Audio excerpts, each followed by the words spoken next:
sige na. Hilom na. Sabi ni mo, wa na may mga ginikanan si Cherry. Ikaw naman ang isipo na mo. Pwede ba? Nanay na lang itawag na mo ni Cherry? Pwede kayo. Okay, sige na. Tara, mag-awan ta. Ito sa mga bata sa eskwelahan. Manglaban ako sa ilang mga bulingon. Pastilan, malipayon kayo ko ubanin ng pamilya. Salamat kanimo Ginoo. Uy, nanawag man si Inday Candice. Hello, Inday Candice. Nay, ayaw ba ka diya sa bahay, ha? Dili ko gusto nga maglaba ka. Pahuway lang diya. Kamera si Jerry ang manlaba sa weekend, okay? Dili ko gusto nga masakit ka. Time pa, napatumar na ba ni mo sa Yummy Vet ang mga bata? Ay, uday, uy. Dili gid na nako paltahan pagpatumar ang mga bata anang Yummy Vet. Kay, kita man pud kaayo sa health sa mga bata. Active o bright kaayo sila. Okay, Nay. Maura tayo akong tuyo. Ah, Bye. sige, Inday. Bye, Inday Candice. Ay, pinangga kay Kunila. O niya, ila pag yung kong gisilduhan.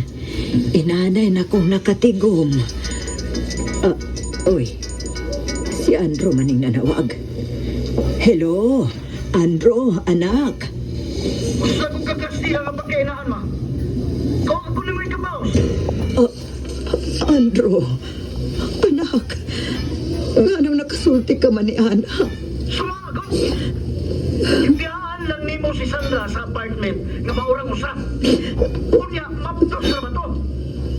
Hoy, balik sa ato, ha? Kay gusto ko, ikaw ang mo at ni Sandra inigpanganak niya. Kung ikay bantay sa imong apo. Nasayod ka ba sa rason? Kung nga nung may biya ko dito.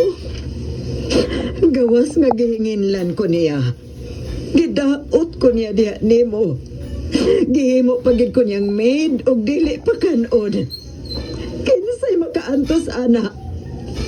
Wa ka ba di makailan ako dong. Imo kong inahan. Mas labaw mo ba di ang tuhuan ang imong asawa kay nako? Ayaw mga tama. Ay nagkautang ng asawa. Nasayod mo man, nasuko ka lang niya. Usak balik sa ato. Gusto ko, inikanaog na ko. Tuwa ka na sa apartment.